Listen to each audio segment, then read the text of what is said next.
Hello welcome to legal awareness web series. 2020 में जब भारत में कोरोना के केसेस आने शुरू हुए या सरकार कुछ उन पर सीरियस हुई तो टीवी चैनल्स ने कोरोना जिहाद के नाम से तबलीगी जमात के ऊपर एक अटैक किया। सारे देश में उनको बदनाम किया गया कि इन्होंने देश में कोरोना फैलाया। बहुत से केसेस कई हाई कोर्ट्स में गए और हाई कोर्ट्स ने कहा कि ये सब तो खुद निगेटिव थे, ये कैसे फैला सकते हैं corona. Cases after case, high court after high court, Tablighi Jamaat के खिलाफ केसेस फॉल किए। सबको बेल मिली, सबको डिस्चार्ज किया गया, सबको एक्विट किया गया। कुछ लोग ऐसे थे फॉरेनर्स जो जल्दी जाना चाहते थे, कई महीने रह चुके थे जेल में, जिन्होंने ये प्रेफर किया कि वो पनिश कर दिए जाएं और वो जाएं। फिर कुंभ का मेला हुआ और सारी दुनिया ने देखा कि लाखों लोग हरिद्वार में इकट्ठे हो गए। सारे विश्व ने कहा कि ये सुपर स्प्रेडर है। 2020 में ये फॉरेनर्स जो आए थे भारत के वैलिड पासपोर्ट पर, एयरपोर्ट पर स्क्रीनिंग के बाद, तब उनको इतना मालूम नहीं था कोरोना के बारे में। अब सरकार को मालूम था, पूरी पहली वेव खत्म हो चुकी थी, लेकिन चीफ मिनिस्टर ने बड़े बड़े पोस्टर लगाकर लोगों को इनवाइट किया। आज यह भी खबर आ गई कि 1 लाख फेक निगेटिव रिपोर्ट्स दे दी गई और उन लैब्स के विरुद्ध अब कार्रवाई होने का प्रपोजल है। सोशल डिस्टेंसिंग की धज्जियां उड़ गईं, लोग मास्क में नहीं थे। हमने लीगल अवेयरनेस वेब सीरीज में जब सेकेंड वेव अपने शबाब पे आने लगी, कहा कि इसको सिंबॉलिक कर दें, और प्रधानमंत्री जी ने अगले दिन साधु संतों से रिक्वेस्ट की कि सांकेतिक बना दिया जाए आखिरी शाही स्नान। और बड़ी अच्छी बात हुई कि थोड़े हेसिटेशन के बाद साधु संत मान गए। लेकिन जब कुंभ से लोग लौटे तो भारत के रूरल एरियाज में कोरोना लेके गए। एमपी में उन लोगों में से टेस्ट हुआ तो 95-96% लोग पॉजिटिव निकले। अब वोटों की राजनीति में कोरोना पहले कर लिया गया था। अब उत्तराखंड की सरकार को, क्योंकि अगले साल चुनाव हैं, जल्दी है, बेचैनी है कि 4 धाम की यात्रा शुरू कर दी जाए। मालूम है मुझे कि लोगों को श्रद्धा है, मालूम है मुझे कि फ्रीडम ऑफ रिलीजन है, लेकिन फ्रीडम ऑफ रिलीजन आर्टिकल 25 में subject to public order, health and morality है and other provisions of this part. यानी अगर राइट टू लाइफ एक तरफ है और राइट टू रिलीजन एक तरफ है, तो राइट टू रिलीजन को रास्ता देना पड़ेगा और राइट टू लाइफ प्रिवेल करेगा। फ्रीडम ऑफ रिलीजन को तो संविधान निर्माताओं ने सबऑर्डिनेट कर दिया है सारे मौलिक अधिकारों के, लेकिन सरकारों की समझ में नहीं आता। हाई कोर्ट के चीफ जस्टिस राघवेंद्र चौहान, मैं इनके साथ काम कर चुका हूं, बहुत पढ़े लिखे, कल्चर्ड, सोफिस्टिकेटेड जज हैं, वेल रेड हैं, अमेरिका में पढ़े हैं, पेंटिंग करते हैं, फूलों के बारे में, बॉटनी के बारे में बहुत जानते हैं, बहुत सेंसिटिव हैं और बहुत सख्त हैं। 25 जून को उत्तराखंड की कैबिनेट ने यह फैसला किया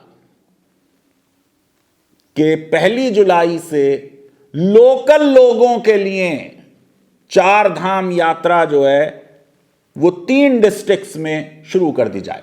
आपको मालूम है उससे पहले भी हाई कोर्ट 4 धाम यात्रा के विरुद्ध बोल चुका है।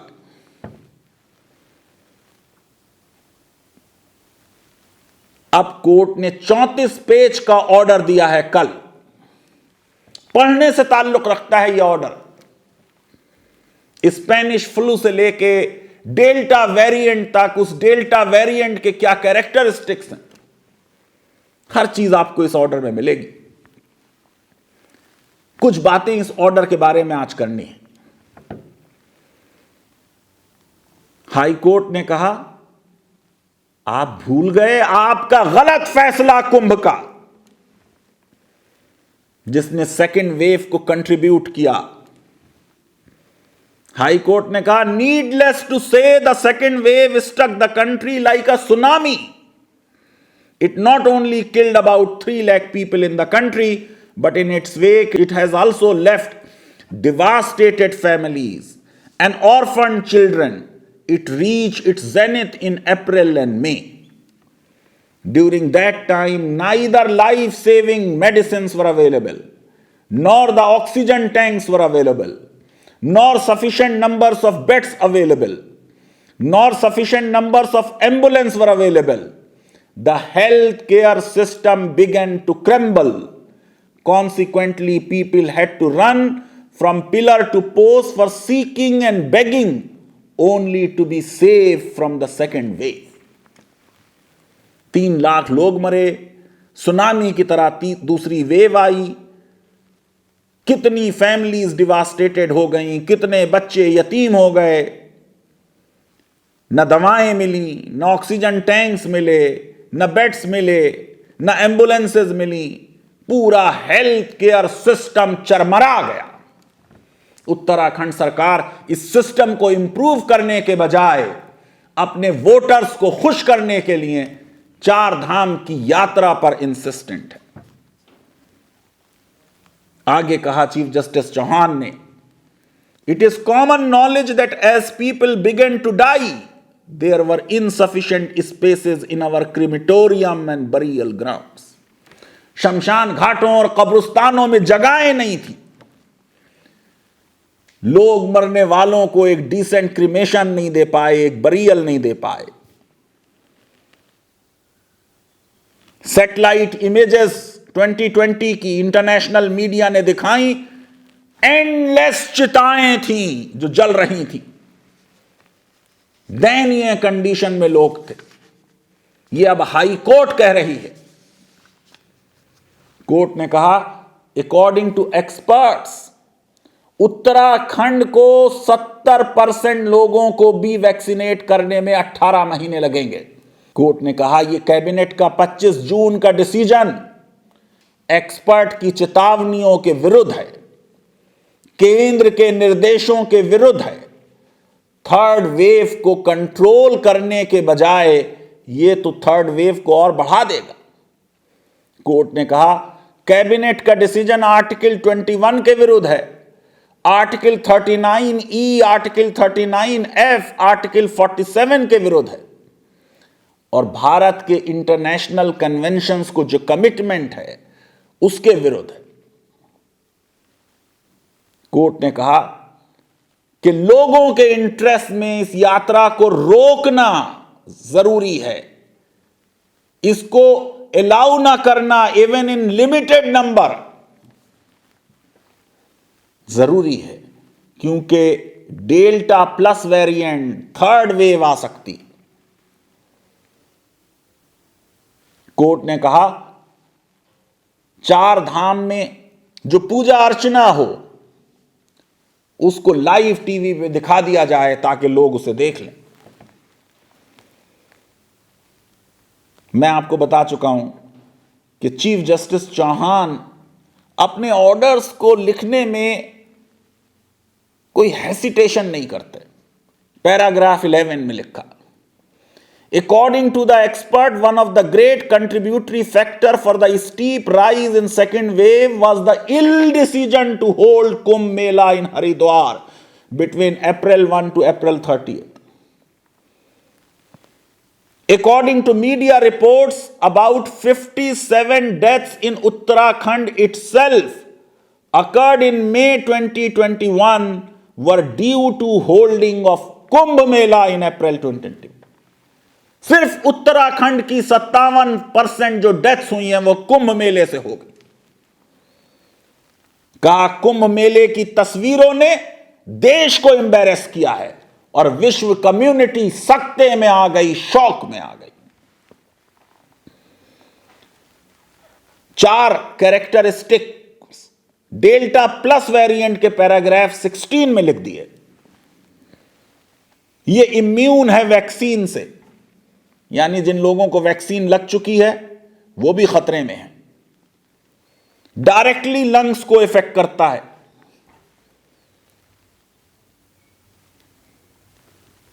डिसॉल्व करता है लंग्स को 3 दिन में, रेस्पिरेटरी प्रॉब्लम को लीड करता है और फौरन डेथ हो जाती है। 3 दिन में मरीज मर जाता है। तीसरी बात कही कि अगर इसको मौत से बचाना है तो अस्पताल में ज्यादा दिन रहना पड़ेगा। सेकेंड वेव में जितने दिन लोग रहे थे उससे ज्यादा रहना पड़ेगा, यानी आपका हेल्थ केयर सिस्टम उसको कंट्रोल नहीं कर पाएगा। और चौथा, फास्टर स्पीड ऑफ ट्रांसमिशन है एक से दूसरे को। और धज्जियां उड़ा दी सरकार की उनके एफिडेविट की स्टडी कर पैराग्राफ 19 में कहा कि क्या स्टेज है इनोकुलेशन की उत्तराखंड में। 1.32 करोड़ लोग मई तक 35,36,850 वैक्सीनेट हुए। इसमें से 21,72,760 को पहला ही डोज मिला है और सिर्फ 6,82,040 लोगों को दोनों जैब्स मिले हैं, दोनों डोजेस मिले हैं। इसका मतलब जो मेजॉरिटी है उत्तराखंड की वो अभी तैयार नहीं है, पूरी तरह इम्यून नहीं है।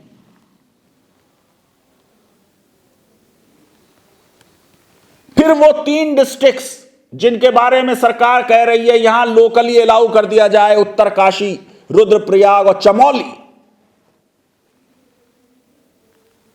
लिखा जजमेंट के पैराग्राफ 21 में कि उत्तरकाशी की पॉपुलेशन है 3,76,298, उनमें से 1,57,697 लोग इनुकुलेट हुए, जिसमें से 1,17,529 को पहला ही डोज मिला और सिर्फ 40,168 को दोनों डोजेस मिले। रुद्रप्रयाग डिस्ट्रिक्ट का जिक्र किया पैरा 22 में, पॉपुलेशन है 2,76,205, सिर्फ 1,18,975 वैक्सीनेट हुए, जिनमें से 1,01,081 को सिर्फ पहला डोज और सिर्फ मीगर 17,894 को दोनों डोजेस मिले। चमोली डिस्ट्रिक्ट का जिक्र किया पैराग्राफ 23 में जजमेंट। पॉपुलेशन एट 4,76,430, 1,65,141 इनकुलेट हुए, उसमें से 1,33,256 को पहला डोज एंड ओनली 31,885 को दोनों डोज। 4,46,000 की पॉपुलेशन में दोनों डोजेस सिर्फ 31 लाख को मिले। इसका मतलब जहां ये 3 श्राइन्स हैं वहां तो 50% भी इनकुलेट नहीं हुए लोग। फिर नोट किया कि 20 जून को गंगा दशहरा हुआ। हर की पौड़ी हरिद्वार में 1 लाख लोगों को इजाजत दे दी मौजूदगी की, गंगा में स्नान की। अब फिर वही जो कुंभ में हुआ था, न सोशल डिस्टेंसिंग हुई, न प्रोटोकॉल्स फॉलो किए। अब फिर हेल्थ स्ट्रक्चर की स्टडी कर पैराग्राफ 31 में लिखा कि अमित नेगी जो सेक्रेटरी हैं medical health and family welfare के उत्तराखंड के, उन्होंने खुद एक्सेप्ट किया है कि 8 वेंटिलेटर हैं रुद्रप्रयाग में, जहां केदारनाथ टेम्पल है, उनमें से 6 काम नहीं कर रहे। 8 में से 6 वेंटिलेटर काम ना करें रुद्रप्रयाग में, जहां केदारनाथ टेम्पल है। शर्म की बात है। डिस्ट्रिक्ट हॉस्पिटल जो रुद्रप्रयाग का है, उसमें 6 ऑक्सीजन कंसंट्रेटर हैं, जिनमें से 4 काम नहीं कर रहे। जो एफिडेविट दिया अविनाश चौहान ने स्टेट गवर्नमेंट की तरफ से, उसमें लिखा कि ट्रैक्स के लिए एम्बुलेंसेज नहीं है। तिलवारा के अस्पताल में एक ही एम्बुलेंस है, गुप्त काशी में एक ही एम्बुलेंस है, फट्टा में एक ही एम्बुलेंस है, सोनप्रयाग में एक ही एम्बुलेंस है। तिलवारा गवर्नमेंट एलोपैथिक अस्पताल में सिर्फ 2 ऑक्सीजन टैंक्स हैं, 2 ऑक्सीजन कंसंट्रेटर हैं। फाटा में सिर्फ 2 ऑक्सीजन टैंक्स हैं, 2 ऑक्सीजन कंसंट्रेटर्स हैं। सोनप्रयाग में सिर्फ 2 ऑक्सीजन टैंक्स हैं, 2 ऑक्सीजन कंसंट्रेटर्स हैं। क्या ये ऑक्सीजन कंसंट्रेटर्स फंक्शनल हैं? नहीं मालूम। क्लेम किया गया एफिडेविट में सरकार की तरफ से कि केदारनाथ में 19 एम्बुलेंसेज हैं, 19।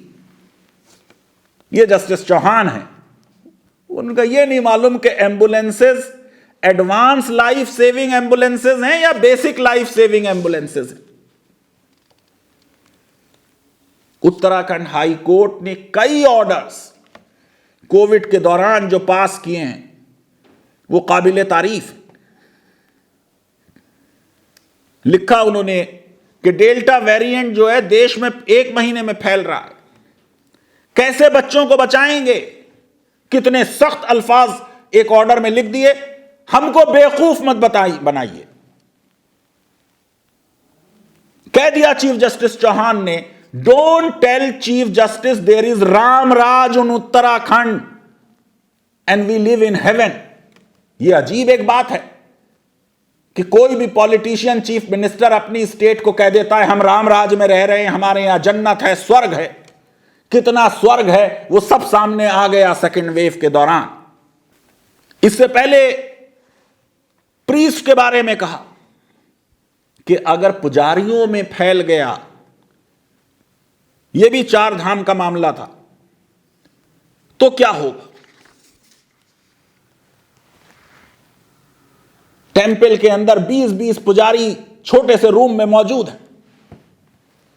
बद्रीनाथ और केदारनाथ का मामला है। मैं समझता हूं कि इतने सख्त ऑर्डर के बाद अब वहां की सरकार कह रही है हम स्टडी करेंगे, सुप्रीम कोर्ट जाएंगे अपील में। अगर सुप्रीम कोर्ट इस ऑर्डर को स्टे करेगी, जैसे पंचायत इलेक्शंस के बारे में कई ऑर्डर सुप्रीम कोर्ट ने स्टे कर दिए, काउंटिंग हो गई यूपी में और कोरोना की कयामत आ गई।